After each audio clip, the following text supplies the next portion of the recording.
How often do we find ourselves in situations where we feel as though we're trapped? Like we just don't have any choice in a situation. I'm sure most of us can agree that that has happened many times throughout our lives. But there's a way out of this. And first we need to understand that a lot of us feeling trapped and feeling as though we don't have choice is linked to the conditioned self. So this will be learned behavior, conditioned behavior, and that all sits in our unconscious brain. So I'm going to very quickly explain, I know I do this in most of my videos, but it's always worth repeating, the difference between our conscious and our unconscious brain. We have our conscious brain, which is responsible for approximately 5% of our brain function. And then we have our unconscious brain, which is responsible for approximately 95% of our brain function. The conscious brain's functions are about 3 or 4 of them. It's really just to collect data, to analyze it, and then to make a decision. There's no emotions involved, nothing of the sort. Very simple task. And then we have our unconscious brain, which is where everything else sits. It's our conditioning, our patterns, our beliefs, our values, our behaviors. All of that sort of stuff sits in the unconscious brain and runs the program in the background. So when we find ourselves in that position where we feel as though we're trapped and we have no choice in a specific matter, here's a couple of tools that you can use to get yourself out of that conditioned response. Okay. The other thing before I carry on with those tools is just to remember that behind every behavior, it's going to be driven by an emotional state. So an emotion will come up. We'll feel something about that emotion, perhaps have certain thoughts about that emotion, and that will then cause us to behave in a certain way. And really, at the end of the day, all our behaviors will have a positive intention behind them. Quite often it's to keep us safe. So our behavior might seem a little bit out of the ordinary or counterproductive, but if you really look at what's motivating that behavior, you can understand that its intention is positive. Okay, the other thing to note before I give you these tools is that our body will always respond to our emotions, and it will then create a behavior. So if you can get used to how your body responds to things, okay, if you're about to get shouted at by your boss, by your spouse, by a parent, you'll feel that your body tenses up. Okay, you'll feel a change happening in your body. And the more you can get used to the signals and the signs that your body gives you that certain emotions are at play, the quicker you can start making sure that you don't go down that road of disappointing behavior. Okay, so definitely use your body and your behavior as a tool. Even behavior, often we'll find ourselves behaving in a certain way, and it's almost as though we're watching ourselves and thinking like, what are you thinking? What are you doing? But the behavior carries on.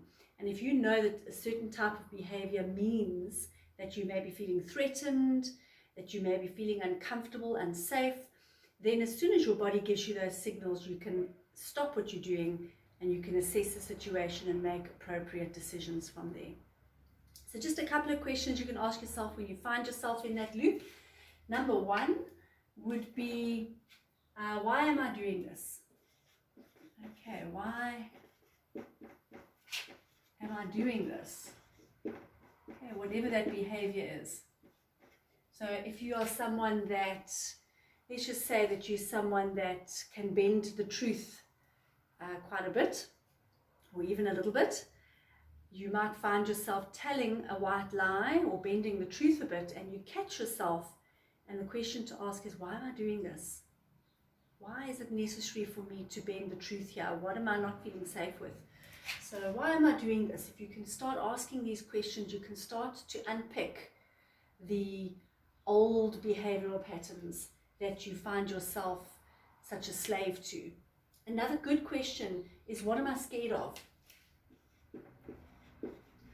Okay. What am I scared of? Okay, for those of you who hate to admit that you are scared of anything, You can always ask yourself, what is it that concerns me? Why am I concerned? Okay. And not to say that being unable to feel scared or fear is a bad thing or a good thing. It's neither.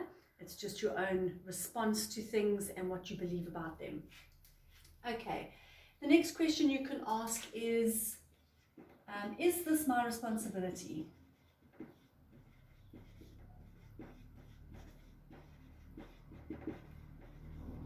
Okay, especially when you're dealing with other people, you know, maybe family members, friends, spouses, children. You find yourself in a loop of old patterned behavior, and you've asked yourself, why am I doing this? What am I scared of? And is this actually my responsibility? Or should some of this responsibility actually lie on the other side? Another one, what am I feeling right now? Okay.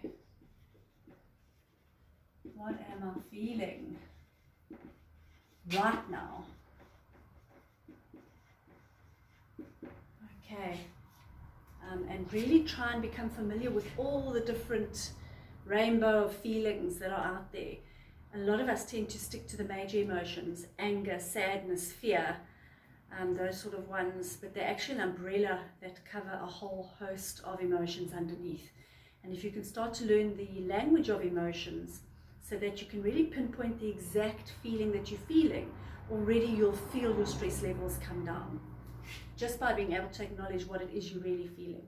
So if you were feeling angry, or you thought you were feeling angry about something, perhaps if you dug a bit deeper, perhaps you're actually not really angry, you're frustrated and that's making you angry, or you're disappointed and that's making you angry. Okay, so very important that we get down to that root feeling. And then another good question to ask is, what do I believe about this? Okay. What do I believe about this? Whatever this is, this situation, this event, this feeling, what I believe about this feeling. Remember I said, you know, everyone is okay with admitting that they're scared. What do you believe about being scared? You know, start picking apart all these different behaviors and responses to life, and you'll find that you become more empowered because it gives you choice. Okay, and that is what we're after. We're after choice, because as soon as we know we have choice, we straight away move into an empowered state. Then you can start looking at options. Okay, so that's another good question to ask. Once you've gone through a lot of these, what are my options? Okay, if you're dealing with a obstinate child, doing the child thing, once you've gone through all these questions, so you might say, right, why am I doing this? Why am I going into conflict? It could be very different for each person. What am I scared of? I'm scared that they're going to think I don't love them, or I'm scared that they're going to hate me. Okay, whatever it is. And then look at the actual event. Is this actually my responsibility, or should I be giving this to them as their responsibility? What am I feeling right now? Frustrated, maybe a bit helpless. Okay, parents aren't born with a parental manual.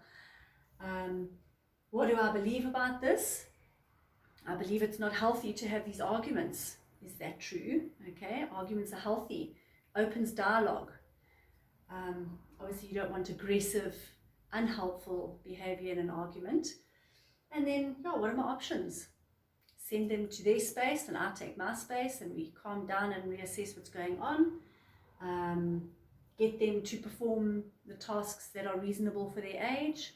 I'm just using a child as an example, but this really applies to just about every event that life throws at us during our day. So I hope that has been helpful. Please like and subscribe to my channel if you are watching this on YouTube, and keep following me. I'm always uploading videos that I hope will be of help for you.